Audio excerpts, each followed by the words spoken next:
Season 2 of The Last of Us just hit episode 4, and despite some declining viewership figures, quality seems to be actually on the up and up, which is weird, and that's why we're going to talk about it.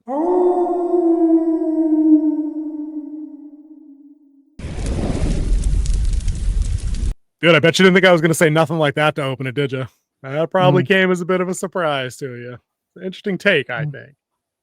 Interesting kind of observation, but we are at that halfway point, and you're our resident pacing expert. You're our resident where should the story be at this point? We're through 4 episodes. They kind of threw our mini blocks kind of out the window, I think. Well, this one never really stuck to the mini blocks. Yeah, it kind of didn't do that. You're right. It kind of veered off onto its own thing and kind of followed more of the game's narrative straight up. To their credit, like the decision or not, I'm in the not like the decision camp, but that's not the story they were trying to tell. So you got to get over that and move on. Compared to episode 3, I think this had a little bit more of what I was looking for out of it. We got a couple of good danger points along the way, a couple of that trademark Last of Us / Walking Dead terrible human behavior bleakness with the Jeffrey Wright character there in 2 different scenes. Woke radar tripped a little bit for me in the troop carrier scene a little bit, but you move past these kind of things. I just think it's odd that a character actor known for making real life kind of remarks, disparaging one group of people over the other, gets to throw live hand grenades into a troop carrier that has only white guys in it, call them all Greenbergs, killed the Asian driver. Optics might not look the best there, home slice, just saying. And then again with the torture scene that he was in on, well, tense and creatively well done. It reminds me of the kind of double standard that I think is in play now. And it was used to comic effect in Thor: Love and Thunder when they got to put, Chris Hemsworth bare ass and chained to a floor and nobody batted an eye. In this episode, we get full frontal male nudity on a torture victim. And there's not going to be any kind of outcry. No one's going to bitch, whine, and complain. I'm just going to point it out. But in a million years, they're never going to film that scene with a woman like they might have in 1970 with things like I Spit on Your Grave, stuff like that. Like, that's just not how Hollywood works now. But yeah, I thought this was a good episode. It was an all right episode. I had no real issue with it, but the MPAA might have an issue with it because technically it should hold an ETS rating because it's full frontal male nudity. You can have full frontal female nudity and stick with an R rating, but full frontal male nudity, it's an automatic ETS rating. It was full frontal.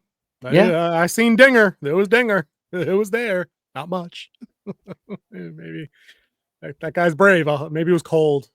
Maybe it was cold in there. He just got out of the pool. I did. I was getting to that. I was getting to that, dude. Don't worry. But yeah, his 2 scenes for all the optics of it. Like, he's a creepy dude. He can pull off that role. Jeffrey Wright, being in that kind of role. He was the voice of that character in the game. Oh, I had no idea he was a VA in the game. Cool. Yeah, he voiced that character. So that was it Sergeant? Was it Isaac? It was Isaac Hicks or Hill? Or Dixon. I think it was Dixon. Yeah. Was on the uniform. So my vibe for the episode, I thought that they probably pulled a lot of stuff straight from that portion of the game. That there were a couple of scenes when Dina and Ellie were doing like escapes through like tight quarters, and I'm like, dude, that had to have been a slide through portion of the game, especially the train, the subway.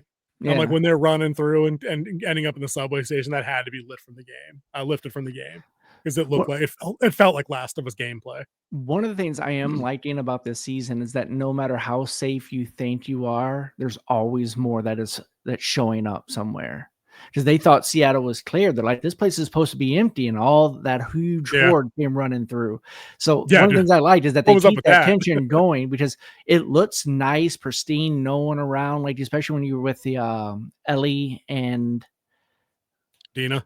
Yeah. Ellie and Dina going through Seattle itself. Like, they're like no sign of anybody. You don't even see bodies of infected. You saw bodies of Fredra, but you never saw any bodies of infected. You don't see the nice coral fungus walls. You don't see any of that.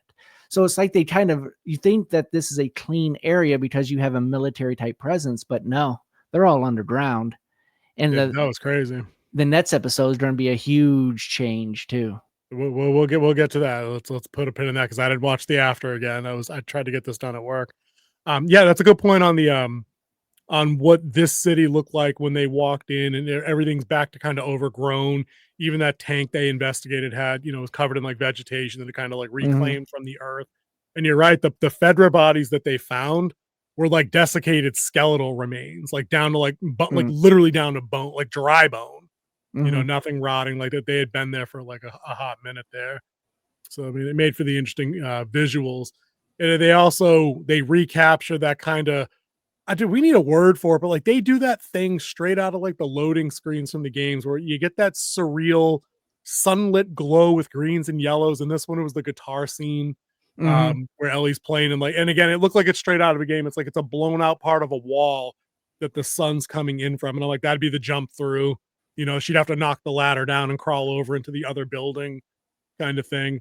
But, I wonder if that's a cutscene from the game too. If I know she plays the guitar in the game. That's kind of one of the recurring motifs is that it gets harder for her to play as she goes because the injuries that she sustains.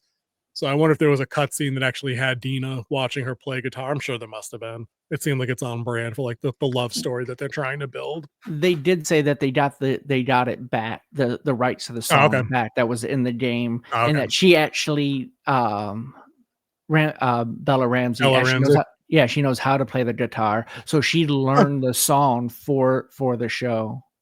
Was that her I had singing voice too? Because I thought that was kind of pretty, actually. To be honest, Yeah, I I'd thought it was never kind of heard her nice. sing before, but I think that was her, like, that it doesn't look like it's 80 yard over Yeah. because it was synced well to what she was Mhm. playing, so I think that was actually her voice. Yeah. It sounded all right. I wasn't expecting that. And given that they haven't let her have a whole lot of vulnerability thus far through the show's run, hearing her sing Mm. humanized her in a fairly effective way. As somebody that hasn't enjoyed the portrayal of the character, I'm like, okay, that's a little bit more Ellie. Like that works. So I thought that was okay. I'll say this though, for the effectiveness of that scene for me as a viewer, I'm still not buying these two as a couple. I get like I see the dialogue, I see them trying to work at chemistry, but it just doesn't hit. Like I don't know what it is, and it's probably a me thing, but I just don't buy them as like romantically interested in each other. I just don't. Think, teenage boy. Yeah, but Ellie's very sure.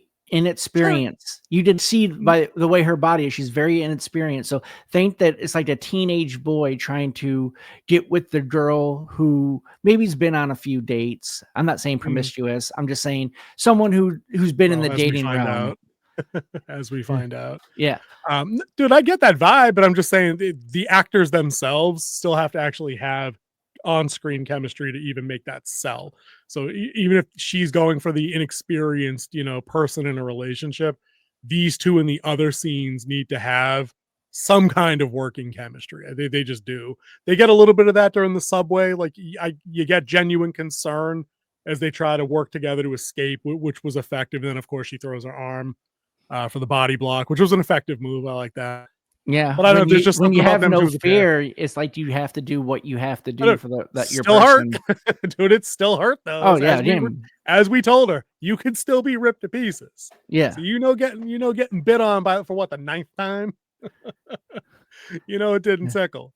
But yeah, so I thought it was yeah, it was a better episode, I think, than the last go. Enough action to keep me happy, enough world building too. We got a pretty good look at the Seraphites. We have a name for the cult now.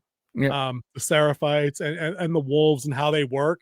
And the battle might not be as lopsided as we thought, because they overhear a radio transmission at the end of the episode where it's like, we've taken massive casualties. We're falling back. The what are they called? The scars overran the such and such a forward operating base or something. So Mhm. yeah, it's not as lopsided as David and Goliath. Maybe like And maybe they then do have Then we Zerg saw the numbers. aftermath in the TV station of what they Yep. did to the people there because they're like, "Oh, someone Uh, already got in there. They broke through the window," and then that's when they came oof. in. Dude, that was sick. I'm like, Yeah. okay, so the show's trying to go for the gross out, and then people bodies weren't just hung up; they were disemboweled and hung up. That's pretty gruesome. Like, I don't know how you cut that. No pun intended. We can fillet that fish however you like. But yeah, no, that was pretty gruesome. And again, I thought the girls walking through there captured enough like okay, we might be out of our depth now. Like we actually might be boned. Like this may have been a bad play. So I mean, some of that stuff, the imagery there was good. I like how they had to mount the escape from there. Like I was about to call them Fedra. The wolves show up. They're pissed that when they find the bodies, they're on the ground. Commander's like, who cares what Isaac said? We're gonna go ahead and find these fuckers and kill them right down to like the last baby. Yeah, like they weren't fucking around. So the escape scene was pretty good. I like the little combat that went down.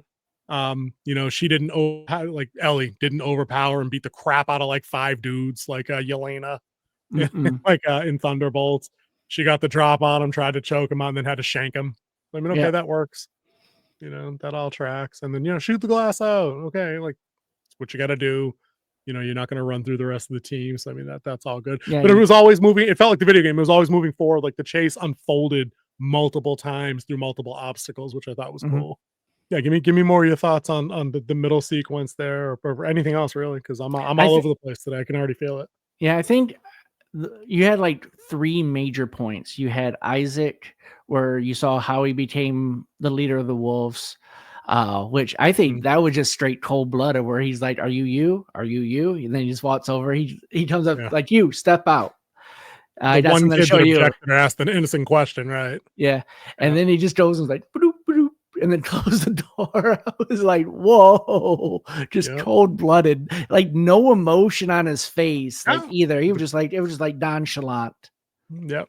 And that's why I think he stepped up. Soon as he said that, whereas like we call them voters, is a derogatory term because we took their rights away. And but he didn't say that. He didn't say that. He said because you took their rights away, which kind of tied into my opening point about it's kind of funny what color everybody else in the truck was. Let's just talk about the big scene, because I mean there is the big scene. There's fallout from Ellie saving Dina's life, and we didn't do the thing. I'm not worried about it. We're already too deep into it anyway. Ellie saves Dina by way of getting her arm bit, like basically blocks a bite, like wrapped through a it's one of those stupid revolving subway old school like metal grates, like grinder, right? She reaches in when it gets stuck and shields Dina, and one of the biters takes a chunk out of her, right? And then she pulls Dina through, and then they run away. But they had that really good shot. It kind of it held on Dina's sidearm down by her waist for a minute, and I'm like, here we go, a little bit of tension. And they kind of hinted at it last week in the post credits. Like in the post credits, like you saw her holding the gun up on her. Yeah. Right. So I'm like, what led to that? And then seeing that scene, I'm like, oh, okay, that's exactly where that coming in from last week's episode. I mean, what else could it have been, dude? I mean, you couldn't have been surprised by it. You know what I mean? Like, it's kind of obvious. But like, because Ellie knows, like, this is old hat for Ellie. This is her like 3rd bite. Because remember, in episode 2 or 1 or 2, whatever, it was 1. She takes the bite on the belly. You know what I mean? Yeah. And then she has her initial bite on the arm. She's got the initial bite that she burned and then tattooed over. Yeah. So she's leading the escape, and she's like, let's go over here and barricade up and this and that. And Dina follows, but when they get in there, there's that Ellie's kind of scanning the room, and of course we get that turnaround shot, and the gun's already raised.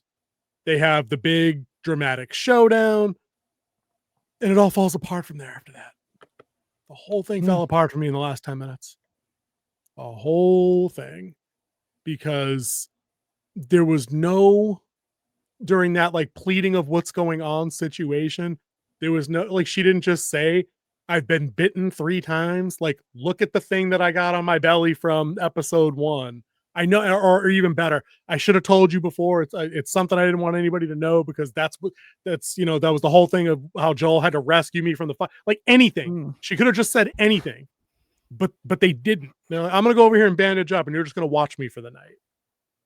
Well, that's what you do with the stranger. Like we did that with the young kids that we met. Remember Marcus and his brother in season 1. You observe the stranger overnight. The people you love, you should be more panicked. There should have been more explanation. I do like she said, "Don't you fucking shoot me." That was kind of funny. Like even in the moment, I was like, all right, that's something she would say, and not just like be like whimpering, "Don't shoot, don't shoot." There would be some anger there. But walk me through your thought process of that whole, like the big reveal to Dina, because we already knew, obviously. We're there, we're the audience. I was reading into it. I saw that it was going to come. I didn't really pay that much attention to like the reaction. All I just saw was fear in her eyes, and the part with the flashlight.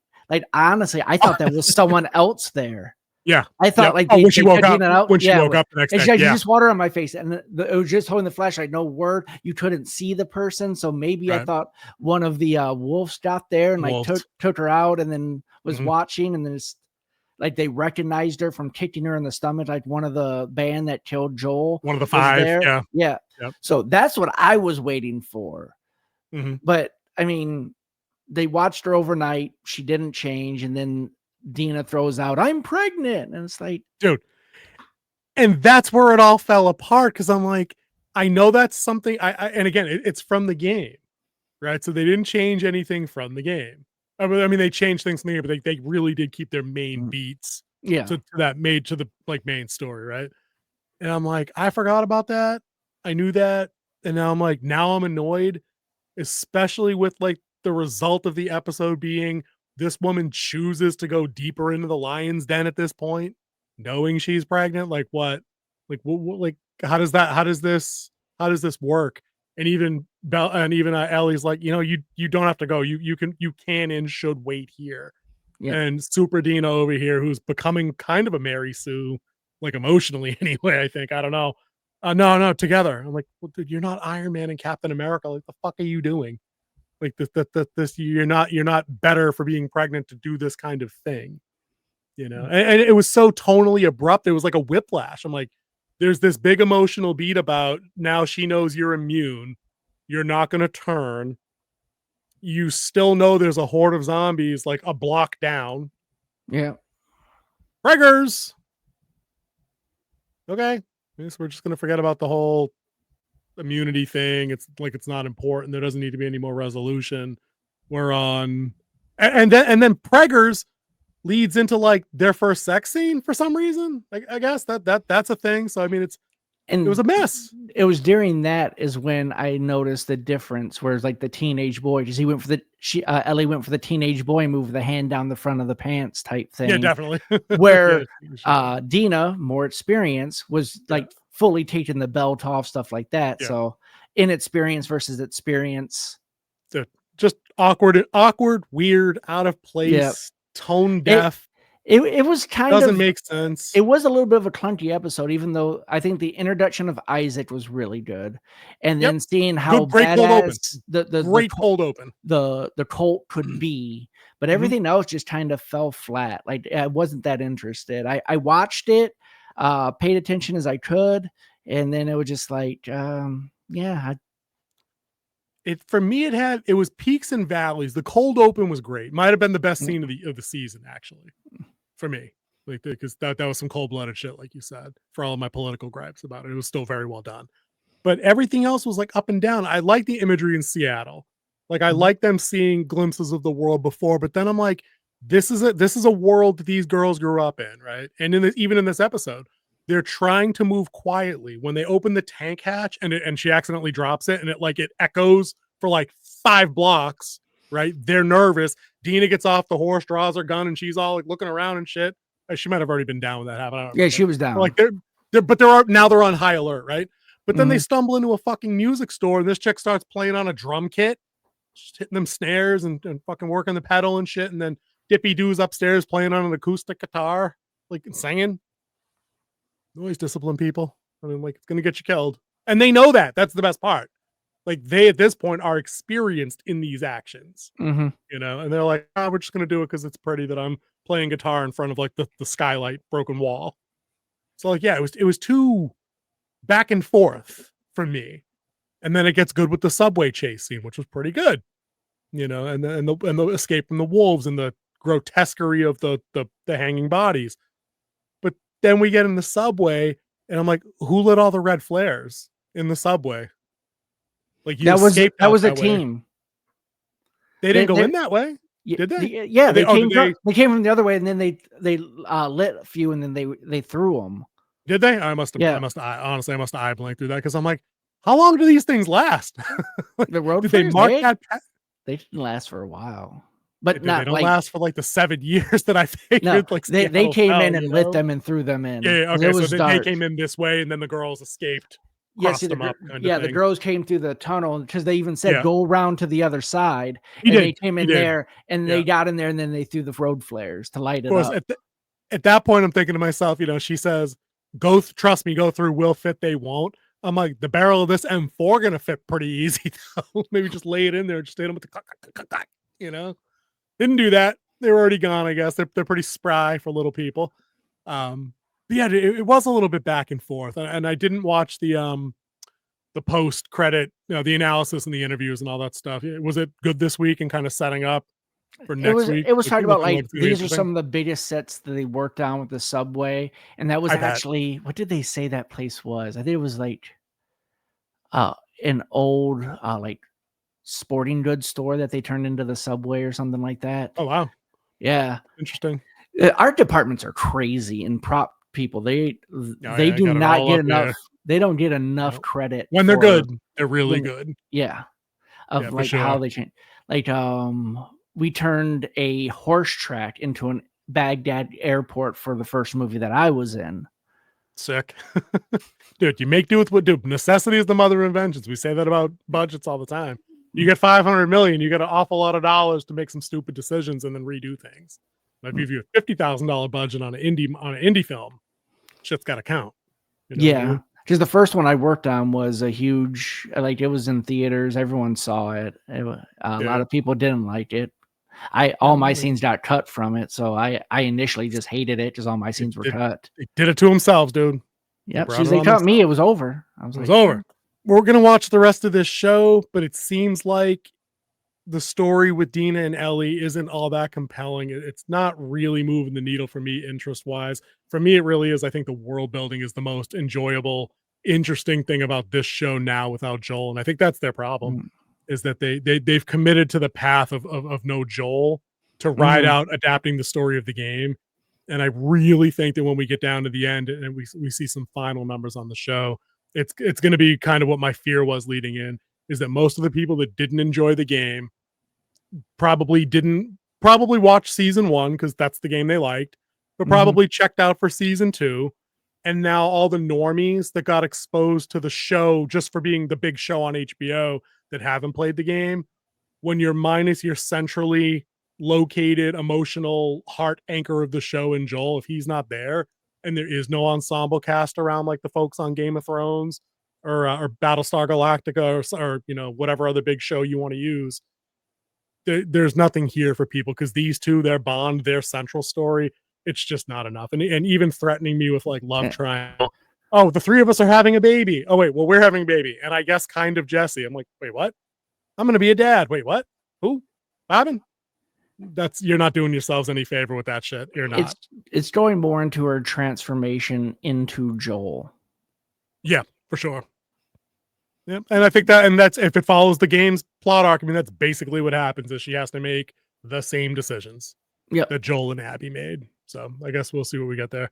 All right, dude. I think that's enough. Last of Us season 2, episode 4 talk. You ready to talk flavor quality? Let's bring up the grid. Let's bring up the track. Go ahead and pull that up. I'm hungry. You can go first. I'm hungry, but you go first. Hit me with your IU number. I think this is going to be an interesting one from you. I'm hungry. I think it's a good dry rub. You're going to go 4 or 5 on the dry rub. Give me some specifics because there's a big difference between 4 and 5 in my eyes. 5 is that right at the bell curve, but 4, something defective at that point. I'll go with 4. Oh, okay. All right. So too much whiplash, too much whatever. It seemed like their most disorganized episode yet. Okay. I could see that. Lowest low point that you want to throw in there, since that's the lowest score I think you've ever given something that wasn't Secret Invasion or Ahsoka. Like, was there a single low moment or a low scene? I know it was mostly just the overall arc of the whole thing just kind of fell flat for me. Dude, you know what? I could probably be convinced to go as high as a 6. I really have to. I have to stick to the guns about them staying tight on pacing and keeping me engaged. And one good cold open and one good zombie chase isn't it. It's enough to get me to watch it and not write you off, but it's not enough for me to really go home and rave about anything or give you like a high 7 or an 8. I think it was better than last week, which it felt better than last week. But now that I remember the score, I like it tonally, or like I said with the whiplash, I've said it like 5 times. I got to stop babbling that. Yeah. it felt disorganized. I think you had a better one word description of it. So I think I probably would have to give it a dry rub also, but I could give it a 5 because I thought the subway scene was very effective. I thought those girls looked duly terrified. I love the red flare light that was kind of bleeding through the windows as the infected were coming in. I like that they had to work together to get out. Like that was pretty cool. Like they each took turns like shooting and trying to figure out what to do, and then they worked their way out through the emergency hatch. I thought that was pretty good. So yeah, I'll give it a 5, and hopefully they recover for next week with something like absolutely bangs, Yeah, like start to finish. I liked last week better because it was more character development between all of them. True. And True, true. in these type of shows, I really don't need to see relationships go past the maybe a kiss here and there, maybe Mhm. even dinner, holding hands. I don't need to see everything else. I think that just brings down a show overall, whether it's hetero or homo, it doesn't matter. Yeah, I just and it feels out of place in a yeah. post-apocalyptic dystopian world where everything's dirty. Yeah, Like when you have it's not a yeah, rom-com. like they were talking about like finding at the beginning when they were looking to the pharmacy for like no painkillers, they're looking for antiseptics, they're looking for all Yeah, that. And I hear on a floor where people probably die, there's dried blood, and you're not worried about disease. Like right. bacteria can get in places. I'm just saying. It's like sand, So dude. I It's like don't want sand. to I don't need that in my survivalist type world. Maybe when you're back at Jetson, that would have been fine Yep. because yeah, it's more safe. It's Yeah. cleaner. You guys wash sheets. That's what I'm saying. If they had that scene at the big New Year's Eve dance, like if Yeah, that was their I first think hookup, I'd have been like, all right. would have played a little bit better. Yeah. I just think that they threw it in to throw it in for whatever reason they want to, which is The probably their reduced shock political. value. Yep. The shot value at also probably their political leaning. That's what I'm saying. I think it was entirely that because within the context of everything that had just happened on the show in real time, we're talking about you just found out you're pregnant. You just found out not only has Ellie been bit in front of you, but she's immune. Oh, and also you're surrounded by a horde that almost killed you within the last night, within the last 12 hours. And you're Oh, and hunting known also killers. right, and also now there's a lot of them. Seemed a little weird, but I think that should cover it for us before we go off on a bigger tangent than I led us on. Yeah. King Z, no profound goodbyes, please. See ya.